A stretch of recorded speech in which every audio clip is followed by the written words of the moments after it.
Good afternoon, everyone. Welcome to our webinar today, the Legislative Outlook for 2018, a Community Choice Perspective. Thank you all for joining us. I hope that, I know you have a choice when you are choosing webinars, so thank you for choosing our webinar, Center for Climate Protection and the Clean Power Exchange. Your webinar team today is myself, that's me on the left, the Renewable Energy Manager for the Center for Climate Protection, and Nina Turner, our Renewable Energy Program Associate. She'll be helping us with the questions and answers in the last 15 minutes or so of the webinar. And thanks to our sponsor, the Jonathan Logan Family Foundation, for funding our work and this webinar. Our presenters today are Emily Pappas. She's a partner with Niemela Pappas Associates, one of the top lobbyists in Sacramento and a top expert on community choice energy policy in Sacramento. Deep experience, deep knowledge. And Shalini Swaroop, the Deputy General Counsel for MCE Clean Energy. Again, deep experience, deep knowledge, and very supportive in all matters relative to defending and supporting community choice in the legislative arena. So we're very pleased to have them today with us. And so thank you both for joining us. A little bit of housekeeping. The webinar is being recorded. So all attendees and registrants actually will receive a recording. We're all the attendees are going to be in listen-only mode throughout the entire webinar. There is a question entry panel in your control panel. It's at the bottom right or off to the right in your screen, and you can ask a question at any time. Nina will collect the questions and be posing them at the end of the webinar. If you are having any trouble hearing or seeing, we'll try to resolve issues on the fly, but we will hopefully have a good recording to share with folks at the end. I just want to note there are several handouts along with the webinar, the speaker bios. I did include the chaptered legislation for AB 117 and SB 790, two of the key pieces of community choice legislation. I included when I say our, I mean the Clean Power Exchange, Center for Climate Protection tracking list of the legislation that we are currently tracking in the 2017-2018 session, and then the slide deck from today's presentations. And that slide deck is important because there are some URLs in there that you're going to want to access that you probably won't be able to memorize as you see them flitting across your screen. Just a little bit about our work in the community choice arena in California. Most of it is embodied in a website called cleanpowerexchange.org. And at that site, you can find a legislative page. It's in resources, and then community choice policy, and then there's legislation. And so we feature information and updates about the legislation we're tracking there. There are other features, an interactive map of all of the cities and counties in the state of California and their status relative to community choice development. We have a bi-weekly e-news that goes out all about community choice news in California. And so you can sign up for that. And then all kinds of community choice resources. We do have upcoming symposium, the Business of Local Energy Symposium, June 5th in Sacramento. We encourage you to come to that. The URL for that will be at the tail end of the webinar. I'll have some other upcoming dates to share. We do produce white papers periodically, so the report section of both the Clean Power Exchange and Center for Climate Protection websites has our white papers, and we do these webinars on a monthly basis. Just a little bit about past activity on the part of the Center for Climate Protection with legislative activity. Can't leave out Prop 16, even though it's not exactly a ballot initiative, not legislation per se, but Prop 16 was sort of one of the seminal battles about community choice in 2010. We were very much involved in that. SB 790 legislation in 2011 to support community choice and establish the code of conduct. AB 976 that failed was vetoed by the governor in 2012. That would have caused some difficulties for community choice. AB 2145, an epic battle in 2014 that would have sort of flipped the opt-in to the opt-out to an opt-in, things like that. And we've been involved in a lot of others. Those are just a few of the highlighted ones, and you'll hear a little bit more about some of these from Shalini and Emily. Just want to note we do have our next webinar is already scheduled, and that is scheduled for Wednesday, February 21st. We're going to be having a little time shift on this one, starting at 11 instead of noon, so 11 to noon this time, and it's going to be all about distributed energy resources, so stay tuned for that. I think this is my cue to go to Emily's slides, so I will pull those up. And here we are. And Emily, I'm going to shift over control to you. So there you go. You should have it. I'm going to get it back up to full screen. So you should be able to control the progression of the slides now. Great. Thank you, Woody, for having me, and to those participating on the call today. As Woody said, I'm Emily Pappas. I'm a contract lobbyist here in Sacramento, California, and have been working on CCA issues for several years now. So my slides are going to go through basically the legislature, the process, its current makeup, and how we got to where we are today. And then we'll jump over to Shalini's slides, and we'll go over the current legislative battle. So the California Legislature currently, or is supposed to have 120 legislators. We currently only have 117 members, given we have 3 vacancies in the Assembly. We have a bicameral House, meaning each bill must be approved in both the Senate and the Assembly before going to the governor.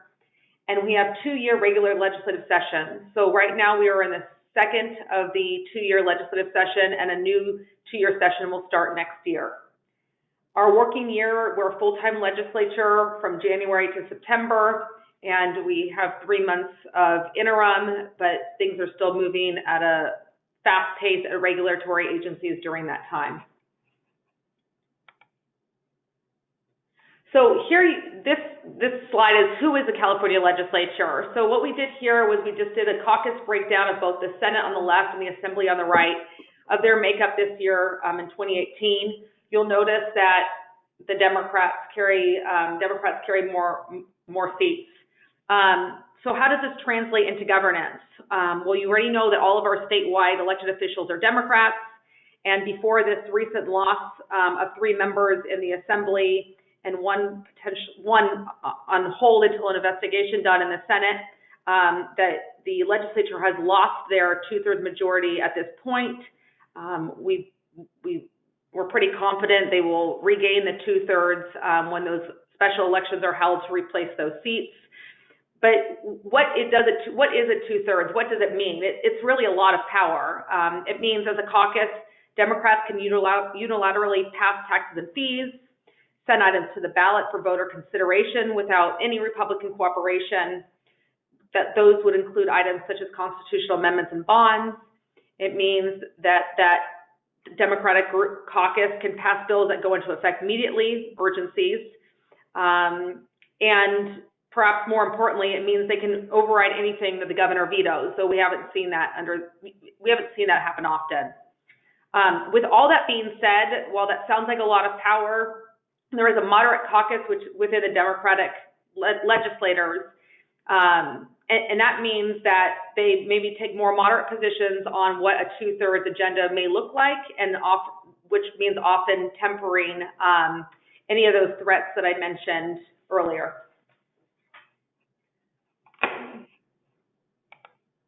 So next slide here, more on the legislature. A few key items that definitely impact our legislative makeup. The first being term limits. These were created by Proposition 140, and this really changed the face and experience level of the legislature. More women were elected. The legislature became more diverse ethnically and as far as term life experience. Another item that has impacted our legislature was the open primary that passed in 2010, requiring top two candidates to go to the ballot. and everyone elected in November 2012 and beyond has a term limit of 12 years, and they were all open primary. So what does this mean? It means you have a legislature who is potentially less entrenched and maybe less aligned with traditional interests. It means that they likely had competition within their own party in the primary, and it may mean that interest groups who are on different sides of the election oftentimes turning out more moderate candidates.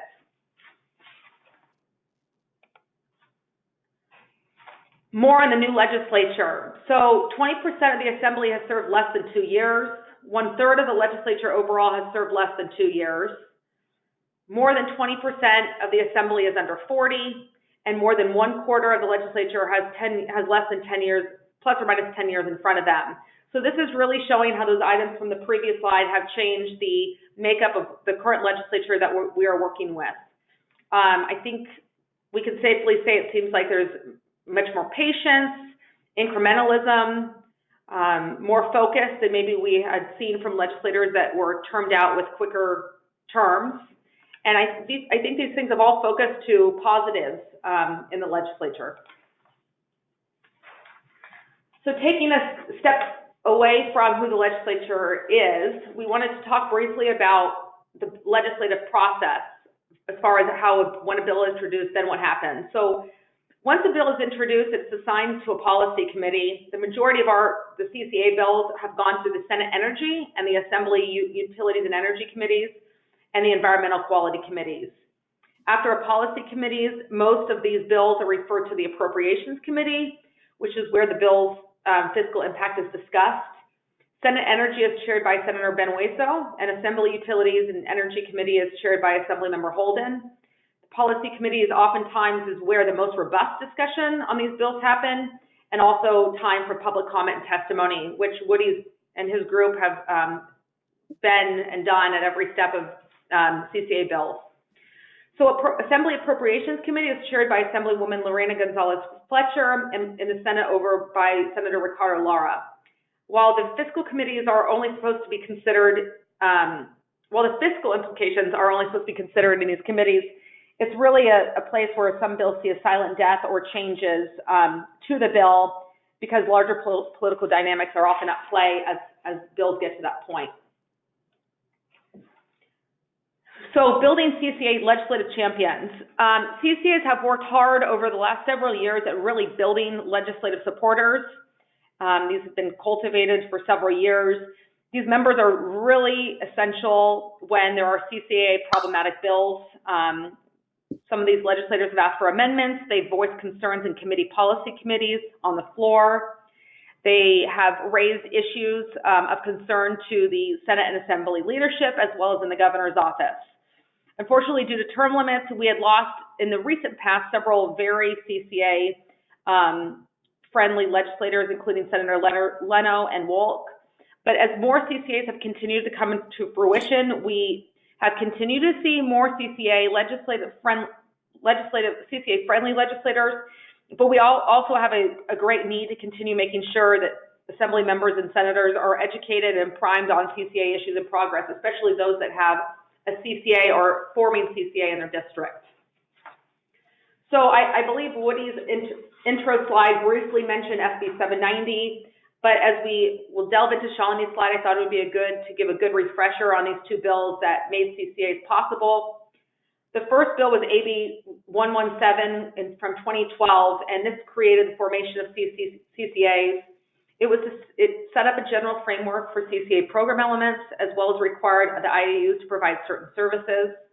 It was heavily supported by local government advocates, including the League of Cities and the California State Association of Counties, who, as a side note, have been very helpful in any kind of anti-CCA legislation in the most recent years. And the second bill I have bulleted up here is SB 790. This was needed to strengthen existing law and to add key provisions that enable a CCA to function and foster fair market competition. Some of the difficulties that MCE or the newer CCAs had faced when they first launched were addressed in this bill. It really leveled the playing field in response to IOU behavior surrounding the establishment of this first CCA. And the bill also created new positions of the CPUC to implement the bill. While we were opposed by at least 2 of the IOUs as well as labor, there was also support and sponsorship from the Sierra Club, the San Francisco PUC, and others. So my final slide is how can you help? For those on the call that are CCA advocates or supporters, or those that I guess work with CCAs, these are ways to participate and have your story told, and have been very helpful in these last few years as we have faced anti-CCA movements. These are phone calls to your legislators. These are tweets, emails, writing letters are always helpful, visiting offices, and that includes, you don't have to come up to Sacramento. It could be meeting with legislative offices down in the district or regulators down in where you live. And for various groups that have scorecards, which helps with accountability, that's very helpful. And finally, checking in with CalCCA or Woody's group and other stakeholders on messaging and targets so that we have a coordinated effort has been really fantastic and helpful for us as lobbyists in Sacramento. So that is it on my end. Thank you, and I think we're passing over to Shalini. Well, thank you very much, Emily. That was very good. And I just wanted to say, for folks on the call that might be a little, familiar with some of the stuff Emily went over, we have over 100 folks on the call, and we've got, I think, people with varying levels of familiarity and experience. And so we thought it would be good to have some of that basic groundwork, sort of the lay of the land. So thank you very much, Emily. I think that's really helpful. And I am going, this is going to switch around again. So I'm going to switch it over to you, Shalini, for you to take it away. And I'll pull it back up to full screen, and you should be able to have, oh boy, this thing. You should have control now. Great. Thank you, Woody. Yeah, there you go. I see you moving the cursor. Okay, great. My computer audio looks a little... You sound fine to me. Okay, great. Then we'll just go ahead. Hopefully, go ahead. Shalini? The legislature has been a really potent force in CCAs, and I think it's also because CCAs as local government agencies rely on our boards of directors. And hopefully it hasn't happened yet, but hopefully one of those directors will make it up to the state level, and I'm really hoping for that day at some point. I think we'll have a lot more influence then. So the first thing I want to talk about is the policy advocacy framework that we use on MCE's policy team to address issues. Battle scars is my nice way of saying things that we've all gotten through and that have made us stronger in the end as a movement. I want to talk a little bit about the advocacy that the trade association, California Community Choice Association, has made in the past year and continues to make, and also what I call tea leaves, a sort of rough prediction of the future that I'm sure you can all help me refine in the Q&A. So the first thing I want to talk about is the core policy focus for CCAs. And, there are so many energy issues in California. California is one of the foremost energy policy entities in the world. And so every energy bill that comes up may or may not have a direct impact on CCAs. So this is a sort of rubric that we look at bills and policy through in order to make sure that we are able to focus our efforts on issues that affect purely CCA interest. So the first is jurisdiction. And this is something we're seeing a lot lately, is that investor-owned utilities are regulated by the California Public Utilities Commission. Now, CCAs as local government agencies are regulated by their local board of directors. And that's kind of the whole point of a CCA, is that local choices control procurement decisions.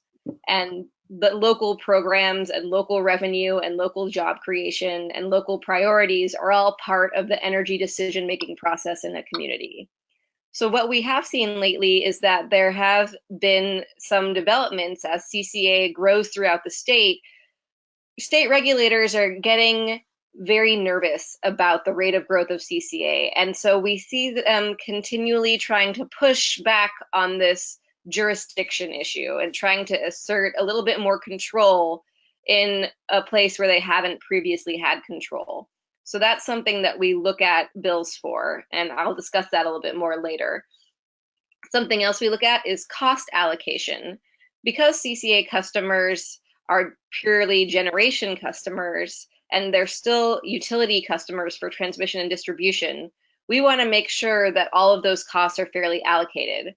So, for example, if a generation charge is being tucked into the transmission and distribution charges, that means that our customers are paying for services twice. So they're paying PG&E for generation services, and they're paying MCE for generation services. So we try to make sure that generation costs are in generation and transmission and distribution costs are in transmission and distribution. And the last way that we look at bills and different policy proposals is fair competition. Now, this one is a little bit harder than it used to be. You know, when MCE launched, it was very clear that PG&E had a giant advantage over MCE and was using its incumbent power to squash or attempt to squash MCE. This isn't really the case anymore.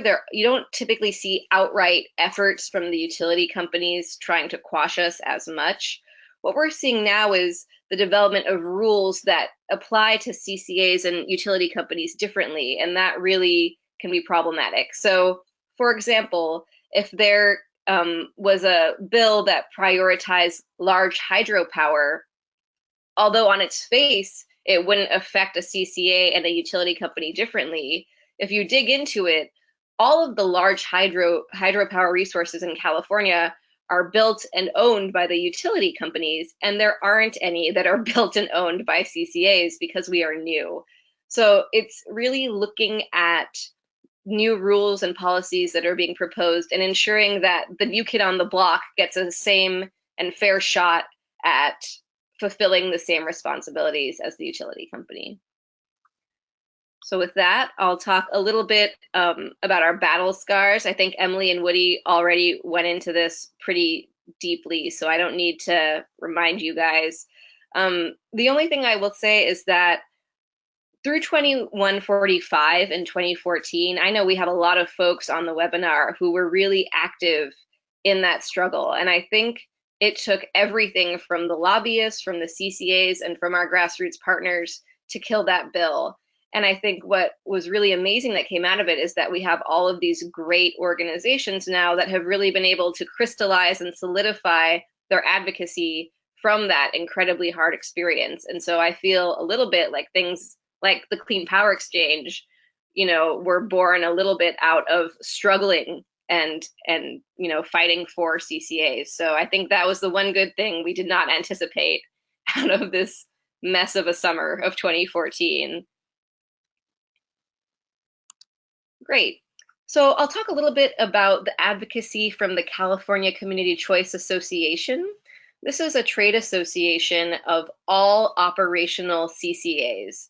So it's, you know, everyone from all the way up north, Redwood Coast Energy Authority, to all the way down south, LA Community Choice Energy. Now, even though LA Community Choice Energy hasn't launched yet, they are able to be affiliate members of the Community Choice Association.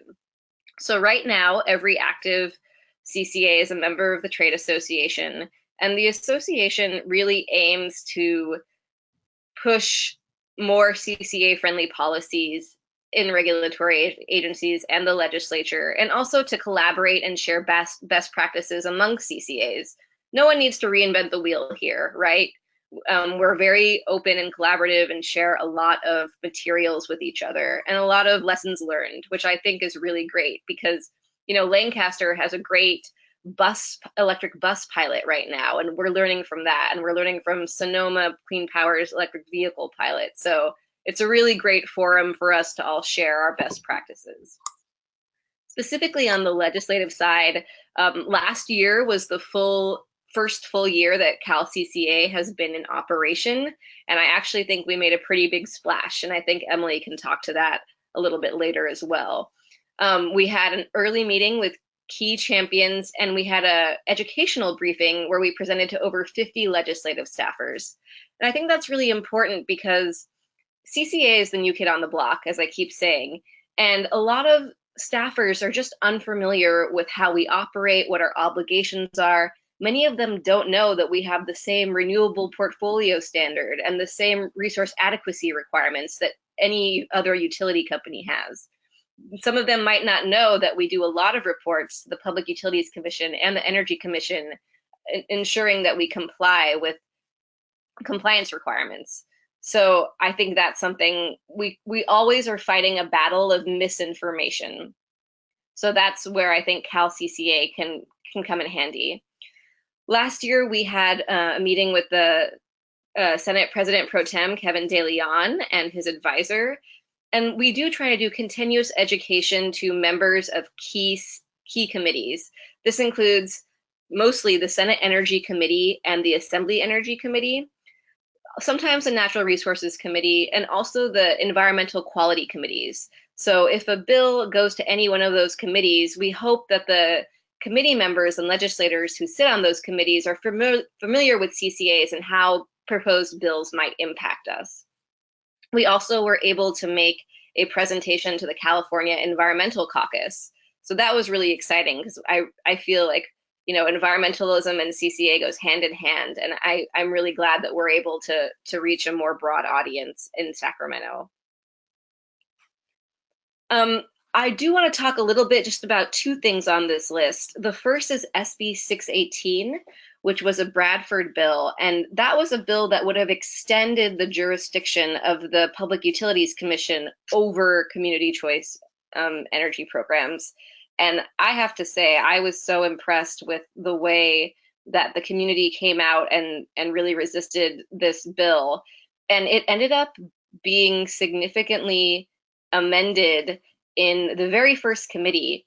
And I think that was a real marker to me of the progress that we've made, because 2 years before, Bradford had proposed a bill and we were only able to kill it on the floor in the very last place when it had been heard by, you know, probably half a dozen committees at that point. So to go from a nail biter result 2 years ago to having it largely defanged in the first committee is just a massive sign of our progress, I think, in the last 2 years.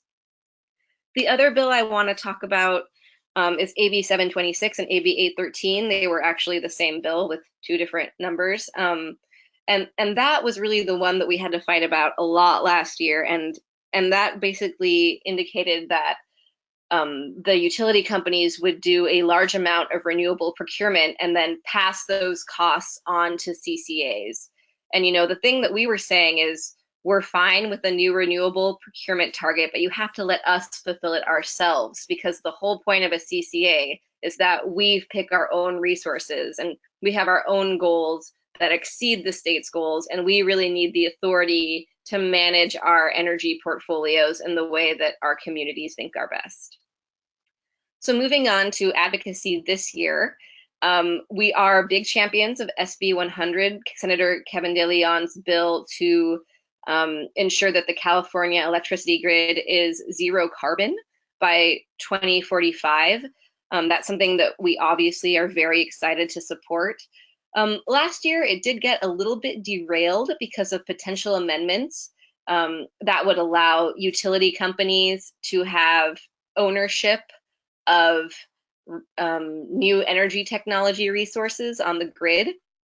And I think that was a big problem for us, because it's that ensuring fair competition issue, where we want to make sure that we are also able as CCAs to provide those interesting and innovative energy technologies to our customers. So if we're allowing utility companies a leg up, that really cuts into the innovation that we can offer, especially as the entire grid moves to 100% carbon free. We do have some early meetings with key Cal CCA champions planned. And actually tomorrow, we also have an educational briefing to staffers. So last year we had about 50 folks, and I think we're on track to have that this year as well. So tea leaves, this is the part that Woody was most excited about. So I'm guessing you guys are too. The first thing we're going to see is aggressive energy goals. You know, with SB 100, we're definitely seeing California push more and more ahead of the rest of the country, especially in light of the current president's policies about renewable energy, which I'm sure many of you are familiar with. So as California looks to lead the resistance in different ways, we're going to see a lot of pushback on, you know, archaic energy rules coming from Washington. The retail market structure, what does California's energy market look like? And related, who controls it? The role of the regulators. I think this is really a hot button issue that the CPUC in particular has been very interested in. It's had a series of en banc meetings with all 5 commissioners. And, you know, I wouldn't be surprised if the legislature decided to weigh in on this debate. Exit fees, the ever unpopular power charge indifference adjustment, and how that is allocated to CCA customers and other departing load customers. That's something I think we are arguing at the Public Utilities Commission right now, and I actually think the case is progressing in a positive way. But I do think that there's always a chance that some legislators will want to get involved on the exit fee issue. Legacies, the thing that we're seeing is that it's Governor Brown's last year, and Senator Kevin De Leon is running against Senator Dianne Feinstein for her federal Senate seat.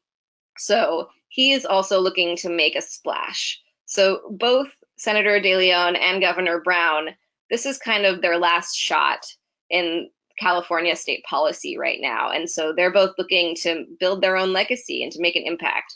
Governor Brown especially believes that his legacy on climate change will be his defining characteristic in the future. So that's definitely something to look for, is aggressive energy policy changes in this last year.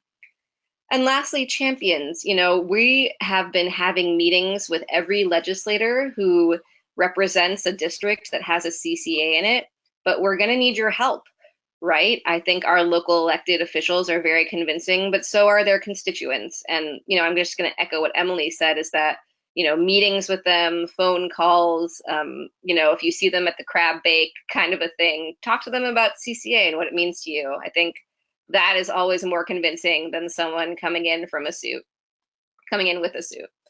So yeah, that's it from me. And thank you so much for having me. Well, thanks very much, Shalini. That was really good. I appreciate that very much. And I hope that folks have been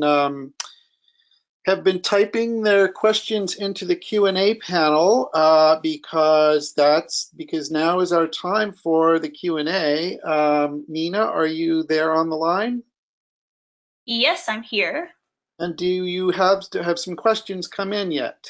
Yes, we have a few questions, and a majority of these both of you could potentially answer. The first one being, you both kind of touched on CCA champions previously in the legislature and some that are currently there, but who exactly are the current champions for CCA in California? I would say folks that we have worked with very closely so far, and I don't mean, if I exclude anyone, that doesn't mean they're not a champion. It's just because it's not off the top of my head.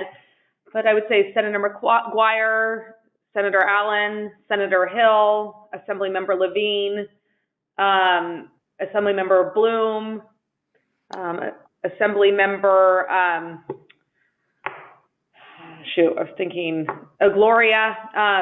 So I'd say Senator Wiener and Senator Stern have also, and Senator Skinner. Definitely. Yeah. And again, just don't want to make sure folks that we haven't listed, we're not excluding for any reason other than it's just not on the top of our head. Okay. And so we have a question from Van Rainey.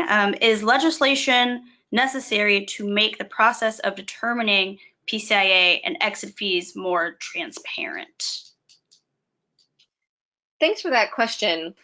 Right now, the PCIA is not transparent to CCAs because we are market participants, which means we also buy and sell energy just like the utility companies. So there are confidentiality rules that protect that those transactions. And so I don't think legislation would even be legal because of the rules regarding interference with commercial contracts.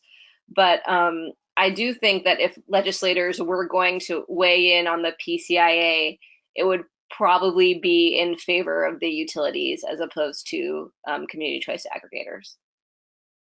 This is Woody. I mean, I just want to make it clear, I don't think you said it, Shalini, that there is a formal proceeding underway at the at the CPUC. So, you know, there's a process underway, and I think, you know, if that process fails, there might be a need for, you know, legislation at some point, or there could be a valid reason why someone might say there should be legislation. But right now, I think the legislature would not want to interfere in that, given that there is a formal proceeding underway, you know, in the regulatory arena. That's absolutely correct. The PCIA is a really complicated mechanism that I think the legislature prefers that energy industry experts weigh in on. And I'll just add that Commissioner Peterman is incredibly knowledgeable on energy issues and CCA issues. And I actually am very comfortable with her leadership on this issue. Okay. So another question, can the legislature do anything about the current resolution that is attempting to freeze CCA formation by the CPCU? Well, and I'll start with that, and I don't know if that the person is asking as far as legislation, but the legislature has been wonderful in regards to raising questions and concerns about the current CPUC resolution. About 3 days before the Christmas holiday, and at a time when the legislative email domain was down for maintenance, I would say about 20 legislators signed and sent in a joint letter or their own individual letters over to the CPUC, raising huge concerns with the timing and process of the resolution. Further, the CPUC responded by doing a staff briefing today, and several of the legislative offices were not content, it sounds like, from that staff-only briefing, and are raising questions about, you know, and brainstorming about what to do next.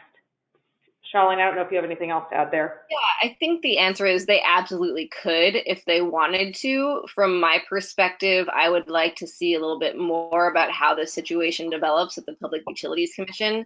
You know, pushing legislation, I think, is a very fraught exercise, and your legislation can get co-opted by other interests. So I'm eager to see how the Public Utilities Commission moves forward with the input from legislators and CCAs. But yes, legislation is always an option for something like this. This is Woody, and I just want to chime in with the regarding the letter that was signed by the legislators. I'd be happy. I'd have that, and if for folks that don't have that and would like a copy of it, my email address will be up on the screen at the tail end of the webinar, and I'll be happy to email it to anyone who requests it. And I wanted to add to what Woody just said. So you may notice that some legislators are not on there, and a few of them were getting flack from their elected saying, why aren't you on there? And in order to defend them a little bit, again, this letter was put together a few days before the Christmas holiday, so a few offices were in meetings and whatnot. So those that aren't on that letter, it doesn't mean that they're not champions. Again, several have written their own individual letters or weighed in other ways. Yeah, I do want to emphasize that, like, for example, Senator Skinner wrote an individual letter, and I know that she's, you know, on the Senate Energy Committee. So just because they're not on that letter does not mean that they did not support CCAs. Okay, another question is about the California Disclosure Act kind of talking about transparency regarding funding behind ads and ballot measures. Do any of you know if that would affect IOUs and their voice in legislative issues and other initiatives? This is Emily. I am definitely not schooled in that at this point, so I unfortunately won't be a help in answering that. Yeah, I'm also not familiar with that, so I think we're going to have to get back to that person. Okay. So another question we have, do any of you foresee legislative initiatives that might encourage the development of microgrids in communities? This is Shalini. Like I said, we're seeing a lot of different energy legislation all the time. I haven't heard about anything involving microgrids right now, but we haven't even hit the first deadline for legislation. I think a big focus on energy legislation this year will be the potential expansion of the independent system operators' jurisdiction and regionalization. What do you think, Emily? That's accurate. Thanks, Shalini. This is Woody. I'll chime in on this one a little bit. I think I can round out the answer, or at least where to look for some of the answer, which is that the California Energy Commission is funding some sort of microgrid related, or at least decentralized distributed energy resource projects. And some community choice agencies are involved in those. And then also at the CPUC, there are efforts underway with distribution resource planning pursuant to SB 350.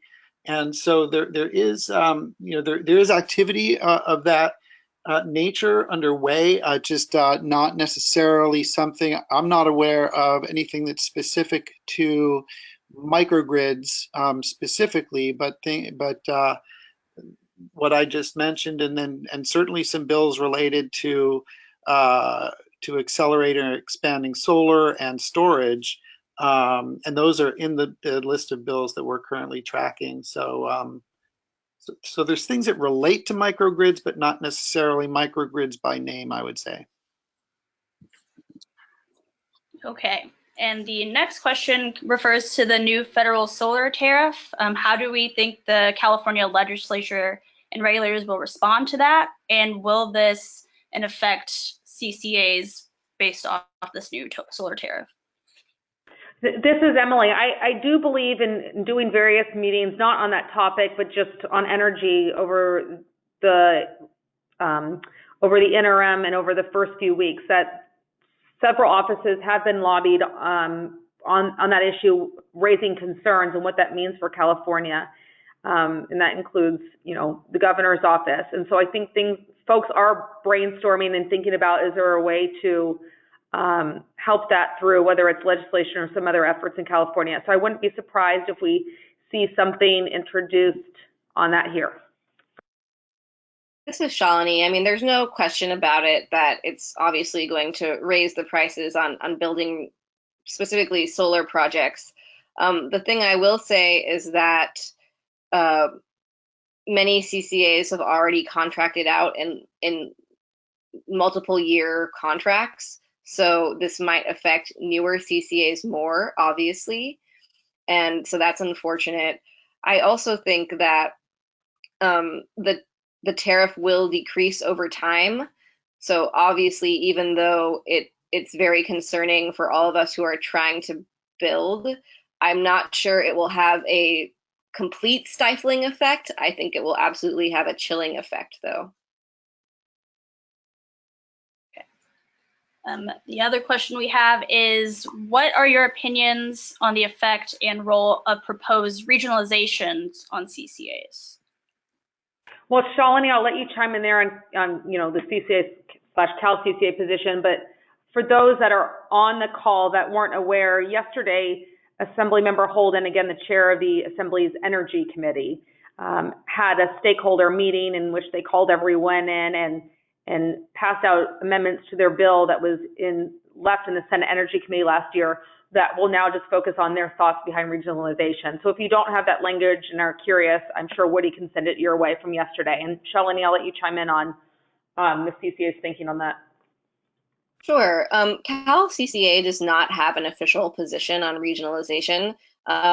in terms of MCE, I can say that it would have to be done in the right way, in a way that would encourage renewable energy rather than encouraging fossil fuels. And there's a possibility that it could go that way, but I think there's a lot more details that need to be worked out, and we want to ensure that, you know, we're reducing our greenhouse gas emissions. That regionalization needs to contribute to that.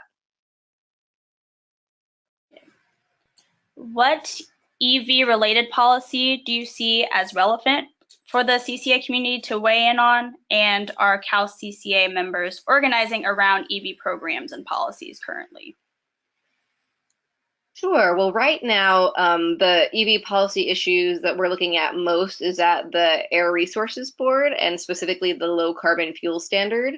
And we've made a couple of filings in one of those proceedings up there that it's one of those fair competition issues, again, ensuring that just because CCAs are surpassing the current standards, we should get more credit because our energy is more renewable, basically. So that's the big policy issue we're talking about on electric vehicles. In terms of programs and policies, there is a committee at Cal CCA that discusses customer programs, and I'm sure electric vehicles are at the top of that list. I'm just not on that committee, so I can't speak to exactly what kind of distributed energy resources they're investigating right now. Could you briefly talk about why the CPUC is nervous about the creation of more CCAs, and are they concerned about losing their control over those CCAs? Sure. Well, I think it all goes back to the California energy crisis in the early 2000s. And, you know, what the commission saw was they lacked control, and ultimately that led to blackouts, brownouts, the recall of Governor Gray Davis, you know, and basically a pretty big catastrophe in California. And so even though we are in a completely different scenario, I think there can be some memories brought up that are, you know, without CPUC control, this is where you can go. And, you know, CCAs are very different than the entities that led to the energy crisis. We procure in, you know, long-term contracts. We're not sort of fly-by-night operators. You know, once you serve a community, you're in a community. I mean, even if all of our residential, commercial, and industrial customers left us, we would still have our municipal customers, right? So, I mean, I think there's a lack of knowledge, some insecurity, and, you know, the CPUC doesn't have a lot of control over CCA's energy choices. They have a lot of control over ensuring that we comply with state standards, but beyond that, they don't get to pick and choose every contract that goes into our portfolio and the cost of that contract. And that is currently what they do for the investor-owned utilities. So I think, you know, change is hard, and everyone still remembers the energy crisis, and people need some better education about who CCAs are and what we do and how we operate. Thank you, Shalini. Nina, are there other questions specifically relative to legislation? Because I don't want to have some mission creep here and start getting into the whole regulatory arena and the CPUC, because they're kind of different things. So are there questions about sort of what to expect in this session around legislation? Yeah, most of these questions are geared toward the legislative issues and more how the CPUC will handle new legislation, what they're doing to increase exit fees and things like that. So maybe we could ask, are there any, I'm not aware, maybe I should be, any legislative, or any bills relative to the CPUC itself? You know, I know Senator Hill has had some. Are there any in this session? So it's almost too early to tell, and nothing that we've seen at this point, but February 16th is the deadline for bills to be introduced. So over that weekend, we will see probably hundreds of bills in print online, at which point we will go through and scour each of them to see if there are any bills that are focusing on whether it's the PCIA or items stemming from the CPUC resolution. Okay. Let's see. Well, let's see. Maybe we have time, Nina, if there's maybe one or two more questions. Okay, yeah. So these kind of refer to AB 1110 and how that would potentially impact CCAs. Yeah, that's again, that's sort of currently at the CEC and the CPUC, so I am happy to talk about it, but I want to get my cue from Woody here. No, that's fine because it's I mean that's all. It is specific to the activities pursuant to AB 1110. So I think it's fine to talk about how that's playing out. Go ahead. Sure. So last year, the Energy Commission indicated that they would be beginning AB 1110 rulemaking, which would be the conduit by which they would decide how greenhouse gas emissions would be reported for everybody's energy mixes. So it's my understanding that that CEC process is ongoing. Meanwhile, the Public Utilities Commission kind of began to weigh on it recently in their proposed decision on the integrated resource plans. And I think personally, I was a little surprised at that because to me, it seemed like it was squarely a CEC issue because that's what had been indicated in the statute. So right now, it's potentially being decided at the Public Utilities Commission or potentially at the California Energy Commission. And I would just say that any changes to the methodology by which you count greenhouse gas emissions, there has to be a sort of on-ramping period because we have all been procuring around the current rules. And if we're going to change to new rules, we're going to need some time to adjust contracts. I just explained that we do 20 to 25-year contracts for a lot of our procurement. So making a switch isn't as easy as you would think because we can't just switch out, our long-term commitments. So I think that's something that we're really arguing for is that we need a little bit of an on-ramp to make any big procurement changes. And that the bill originally indicated that this should be adjudicated at the Energy Commission. And so I really don't think it's terribly appropriate for the Public Utilities Commission to be weighing in on this particular issue, but obviously I might have a difference of opinion on that.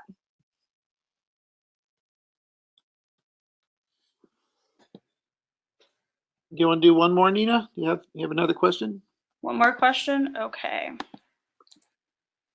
What is CalCCA's position on CPUC's interest in reopening the market to retail choice, and how would you argue against that? Right now, CalCCA doesn't have any position on opening up the market to retail choice. I think that's highly unlikely. I think that the president of the Public Utilities Commission mentioned full retail choice in a sort of offhand way in a public setting, and I'm not sure how committed he really was to it. So I don't think full retail choice is something anyone has really seriously contemplated. Okay. And do we have time for one more question? I guess we do. Sure, if there is one. Yeah. So how will CCAs share excess loads or deficits that may be produced without participation from the CPUC?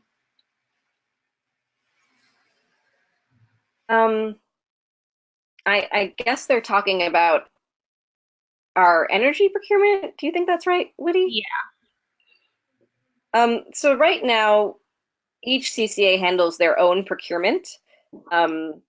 So for example, for MCE, we have a long-term integrated resources plan, and we have a pretty good idea of what mix we want and what holes we have and what to fill in. So we don't necessarily have excess. We don't have shortages either because it's required by the Public Utilities Commission to always have enough energy to serve your customers and a little bit more, which is called resource adequacy. So if there were, I think maybe where the question could go is that we have been contemplating doing joint procurement so that we can build utility scale projects together. So that's something I know that we're all highly interested in CCA, in Cal CCA, and I think those conversations are beginning to be had. Okay, great. Well, thanks, Shalini, and thanks, Emily. I think we should probably draw the Q&A to a close here. Thank you, Nina. And thank you everyone for those questions. I thought those were really great questions, and really appreciated you, Shalini and Emily, responding to those. Just wanted to share a couple of key resources that I find myself during the legislative sessions sharing with folks to help them find either for themselves or for people who ask them who their friends and family. Just refer them to the Find Your Representative link there. To just type in your address and you find out who your representative is, and also the website where all of the legislation is housed, and bills that are coming up and historic bills, and you can subscribe to bills and get updates as they progress through the legislature. So those are two resources for you there. Just some dates and reminders about upcoming events. On Friday, February 9th, the monthly Clean Energy US market call. Always a fantastic resource for information about the California statewide status of community choice and other topical issues. So that's on February 9th at 10 a.m. Our next webinar on distributed energy resources is on February 21st. Our registration link is available. I don't know why I didn't put it there, but it is up. So if you can find that, great. I'm not sure how you would. Anyway, on June 5th, 2018, we are hosting our, I believe it's the 4th, maybe 5th Business of Local Energy Symposium. This one's going to be in Sacramento, so we hope you can join us for that. And I think with that, that's it. And there's my email address at the end there. If you want to shoot me an email to get that URL link for our next webinar, you can do that, or any other questions, comments, or questions that weren't answered during the webinar, anything else, feel free to contact me. And so with that, I want to just thank everyone for participating. Once again, thank Emily and Shalini for the fantastic expertise, and thank you, Nina, for helping with the Q&A. So until next time, wishing you all well, and that concludes our webinar. Take care.